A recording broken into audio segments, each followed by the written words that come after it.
a summer meeting in August. I am thrilled. I'm Susan Reuben, and I'm Vice President of Homey Westwood Property Owners Association. And we have invited some people from outside the community as well, because this information is too good not to share it. It's too important not to share it. So the LA Department of Emergency Management has identified a number of disasters which could threaten our city. And I'm going to just give you a few of them. Firestorms, aging gas line explosions, pandemics, terrorism, water contamination, and flooding. Now, 2 years ago in Homey Westwood, we started an emergency preparedness program. And at that time, our focus is still to have everybody get prepared for themselves and their families, and then we want neighbors to help neighbors. So I actually sent out a form, and the forms are up here, and if you didn't fill one out when they were sent out several times, these were hand-delivered to every home, please give us your information so that we can let everybody on the same street in each block, so the people that you face and the people who face you know, so that in an emergency they know who their neighbors are and can see whether you need help. This is if you have dogs or cats, how many kids you have under 15, if there's someone who needs medical equipment, etc. So please fill those out here and give them to us. It goes into our confidential database. Now, at that time, we hand-delivered these signs for you to put on your front door after a disaster. And we also hand-delivered to you a whole list of all the supplies that you will need after a disaster. And then here's the form to send back to us. We haven't got that. We haven't got the sign. Okay, they were delivered to every home, but if you don't have them, let us know that after the meeting so that we can get them to you, okay? Yes. All right, so last year, 50 of your fellow residents volunteered to help us write our own Homey Westwood emergency plan. And we wrote 2 plans. And you won't have these yet, but one is what you do before a disaster strikes, and the second one is what you do after a disaster strikes. Now, what our plan includes is a medical triage, search and rescue, communication, everything that we're going to need in case of an emergency. And the LA Fire Department is going to be holding what is called CERT classes here in this room. And those are Community Emergency Response Team classes. And those really give the average citizen the basic skills to handle things for themselves and their families after an emergency when professional services will not be available. And we've been told that may be up to 6 weeks. So if you are not prepared, please get your supplies because you're going to need them. We want everybody to be prepared because if everybody is not prepared, some people are and some people are not, we don't want to have chaos after a disaster. So those classes start here September 2nd, I'm sorry, which is a Wednesday night, and every Wednesday night thereafter through October 14th. And you can sign up tonight. And this is what they're going to cover.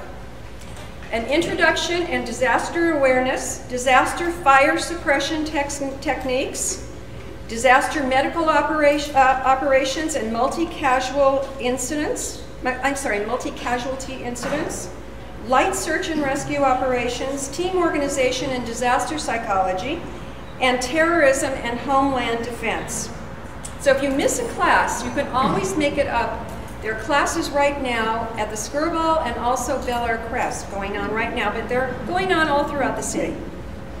Now, at this time, I'd like to introduce LA Fire Department Battalion Chief Mark Akahoshi to say a few words about what we can expect following a disaster. Mark?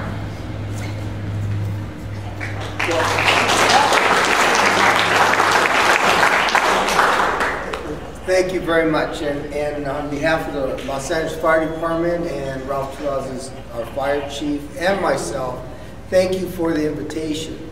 I think you have to speak up a little. Thank you for the invitation. We in the fire service and public safety need your help. We have to collaborate together when we have these disasters. And we're not just talking about earthquake disasters, which we'll talk about tonight, but we're talking about when we have big fires coming through the hills of Santa Monica. We have to work together because we don't have the resources, and neither do the LAPD who assists us in evacuations, that we need your help. And that's what the CERT program does. Like she was talking about, is that it's very beneficial and it behooves you to take the class. Take the class because in your community, once you have that class certification, you will get the green vest, which says that you are certified, which means that your community will look up to you for guidance, direction, leadership, because you've been trained. Now, you're not going to be trained to the capacity that we are, but you are going to be trained to mitigate some simple tasks that have to be done during disasters, such as shutting off gas, utilizing an extinguisher that you probably never thought you could use, though you would buy one in Home Depot, but you don't know how to use one. They will show you how to do that. They will show you how to do first aid. They will show you how to help assist, lift heavy objects off of people if they need to, crib things up, light search and rescue, like she said. So take the class. At least attend the first day and see if that's what you like, and it would help your community. We look at the CERT program and the volunteers that are in CERT as our helpers, because we won't be there, and she is right. We always say 72 hours, but you'll learn today that it could be longer than that. You have to be self-sufficient, not only in food, supplies, but the psychological part. You're going to have kids running around. You might have animals that need tending to. There's a lot of things that you have to plan for, and the key word for this is planning. You have to have a plan before the disaster hits. If you live in a community, if you live on Wilshire Corridor, what is your escape routes? Where are you going to meet? What's a safe way out of that building? And that goes for fires too. If you live up in the hills, are you close to the edge? Could possibly landslide. Where are you going to evacuate that it's going to be safe for you and your family to meet? Have a plan. And don't just have a plan, practice that plan. For example, how many of you have smoke detectors? Everybody does. How many of you have changed your batteries or changed it on a routine basis? Wow, what happened to all those hands? Because you gotta practice that, because the day that the smoke detector is needed, you're gonna go, why didn't it go off? Because you didn't have a backup battery, you didn't have it tested. Always go through a routine once a month if you can. Check your supplies, talk to your family, make sure you have outside contacts and make sure the numbers haven't changed. Because when the infrastructure of communications break down and you can't get through, you have to call outside and you can possibly reach outside. So, and they'll go over that. Make sure that you have your community, your neighbors. Once you take care of yourself and your family, you have to take care of your community. You might live, these signs that you have are there for a reason.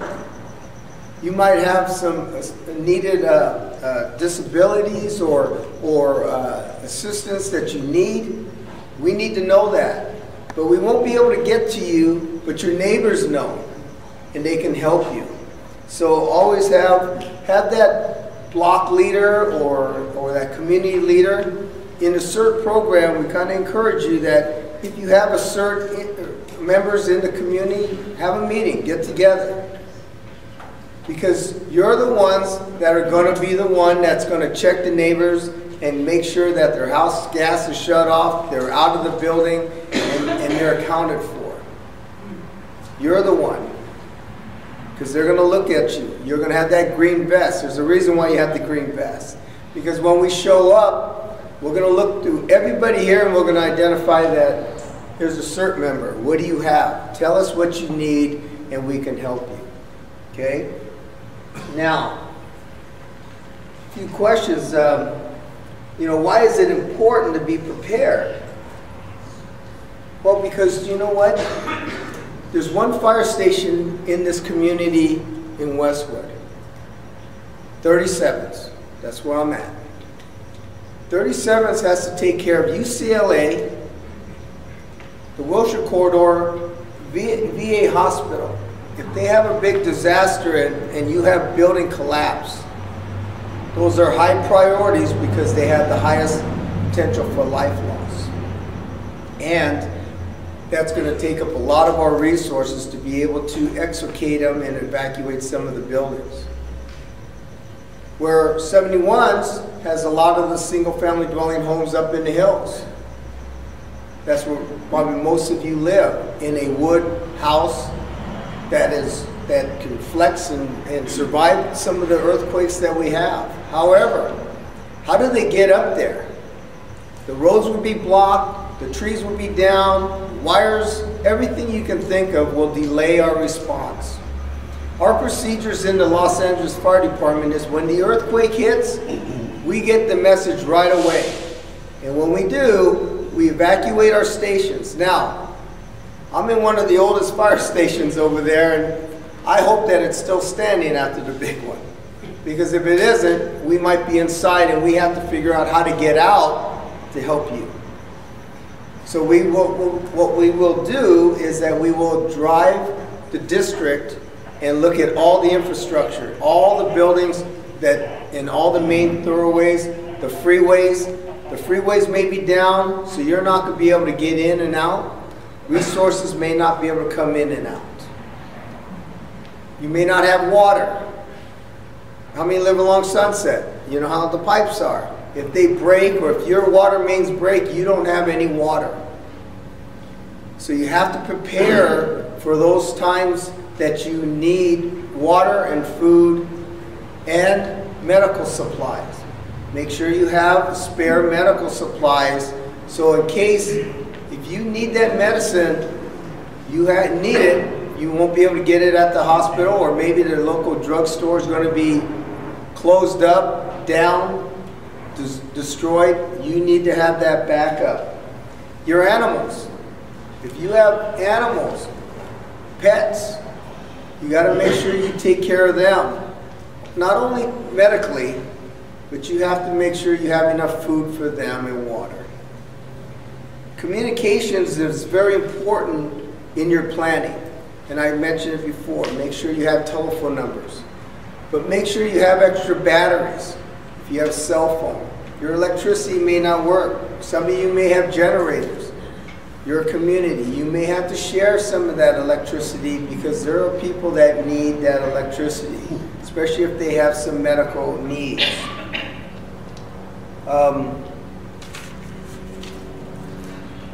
One of the things everybody asks is, how long will it take to receive assistance? We don't know. We really don't. Because the priority that we have to assist in what buildings we have to handle, such as the hospitals, we may not be able to get to your neighborhood. However, once we determine that the major damage is in a certain area and it's not in a certain area, what the Los Angeles Fire Department will do, and along with the PD, will move companies to the disaster area. What we also have is this. Your Los Angeles Fire Department has 6 urban search and rescue task forces in the city. And if there's any major disaster, we can deploy those, use our urban search and rescue teams to do the heavy lifting and extrications. We also have a national team from FEMA within the Los Angeles Fire Department. I know, because I'm one of the leaders of the FEMA team. We've gone to New York, we've gone to Katrina disasters, we've gone to Rita hurricanes. We've been there. We have a team that can deploy out, get out, and with 80 members, and we can be self-sufficient for weeks. That's what we can do for you. So if you think that we're not thinking of you, we are. We are preparing for the disaster just like you. And we practice every day, practice every week out at Fire Station 88 in Sherman Oaks. We have our own disaster city. And if you are part of CERT, you get to play in that playground because we do annual refresher, we do training out there. We have a train from the disaster, from the train incident, that we can put people in there because we need your help. During the Chatsworth, just real quick, during the Chatsworth, this train disaster out in the valley, we used CERT members. We used CERT members to assist us with the patient transport and removal, that we needed our resources to go into the train, to be in the hazardous area. And we used CERT personnel to move back and forth. So we do need you, even if it's just a local disaster such as that, or the flooding, or just a major fire, we need you to assist us. So that's why CERT's very important.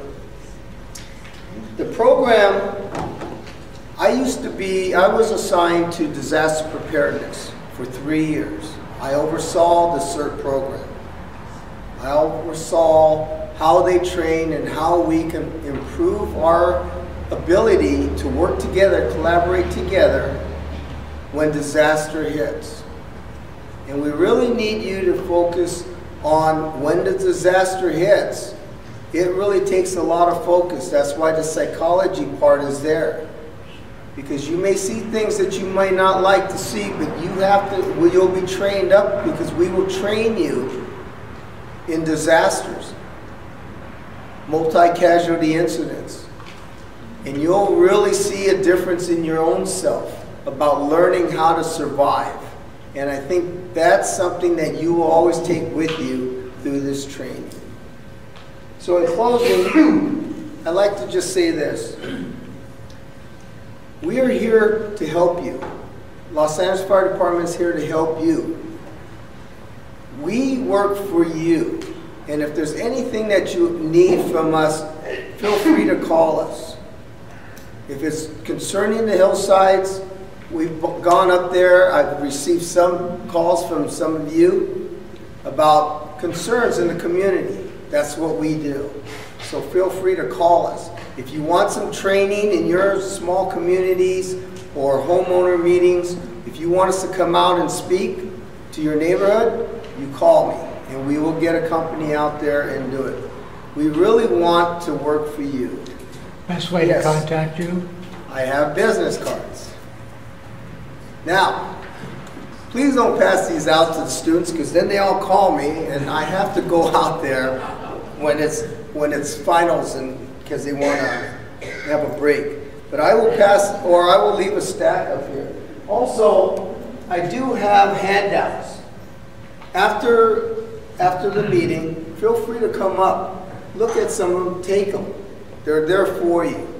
Take the CERT pamphlet and read through it. There's plenty. There's plenty. And if you have friends, there's plenty for them too. So if you have time, come up after, and I will leave a stack of business cards up there, and feel free to call me. Is there any questions that I can answer real quick? Is that okay, real quick? Yeah, what does CERT stand for? Pardon? What does CERT stand for? Community Emergency Response Team. And we kind of changed it to Community Emergency Response Training, because we really want to get the training out to form the teams after. That if your community has many CERT, the Valley, for example, they put on their own little expo and exercise. We come out and we'll set up disasters for them, that community, so they can practice and become proficient during emergencies. Yes? Yeah, I was told that depending on the extent of the disaster, we really need to be able to take care of ourselves for 4 to 6 weeks. Is that correct? As long as 4 to 6 weeks. There's nothing wrong with preparing for 4 to 6 weeks. But also remember, I don't want to say no, but be realistic. If you're going to prepare for 4 to 6 weeks, that's a lot of water that you make sure that you go through your waters and make sure you go through your food supply on a routine basis to replace them. You don't want to go in there because that's a lot. If you go in there and it becomes stale or old, that's not something you want. So make sure that the more you supply, the more you have to go through and purchase and stock. We bought these 55-gallon drums and you put a fluid in there and it's supposed to last for 5 years. Is that correct? It depends on what you buy. Yes. If that's what they advertise, probably. But you can also have extra safeguards like purification tablets. The water at the top of your toilet is drinkable if you, like it's actually drinkable by itself, but you can purify it. Can't hear you. They can't hear. Oh, sorry. The water at the top of your toilet tank is drinkable. The water in your water heater is drinkable, but if you can purify it, that's even safer. So you want chlorine tablets or some sort of way to purify the water that you have available on hand, plus the water you're able to store. Yes. Is the CERT training one nightly class for the whole series through those weeks? It's 7 Wednesday nights beginning September 2nd and ending October 14th in this room. So all 7 nights, not a single Yes, night? yes. Thank you. But if you miss one, you can make it up elsewhere. Thank you. It's a total of 17 hours, I'm pretty sure. 17 and a half. But we also, once you get that, we will have refreshers. We also have a disaster awareness course type where we can adjust it to your needs also. That if you want we want to do our extinguisher training, we could come out and do that also once you get certified. You were waiting, yes? Is there a designated place in this area, either the school or the park? Where There will be. In our plan, we've designated Homeby Park as our meeting place and medical triage. We may also have a medical triage closer by, right down the street at the Christian Science room from UCLA, but that's not certain yet. Everything that we're talking about now is in our plan. Water, everything, where to get the supplies, everything is in the plan. And you'll be getting a copy of that plan after we do a little bit more work. Very good. Yes. About this training, you said that if you miss one, you can take it. Yes. But are they all synchronized or the same? And if you go on, there's a website, and we'll post that on our website, and you can see where all the trains are in Los Angeles, and then you can just go to the one you missed. Okay, yes? They don't post the actual course on the internet. Pardon? They don't post the actual course on the internet, those sessions. You're putting this on the internet, right? Yes. You got to show up. I'm You not gotta sure. show up. Yes, you have to show up. Yeah. Okay. No, you have to show up. Okay. These are our pamphlets. Make sure you grab one because it does have our website on there, and it'll probably explain a lot of questions that you may have, and it also gives you a little information inside. So feel free to take it, okay? Now, thank you very much for allowing me to come out. Thank you.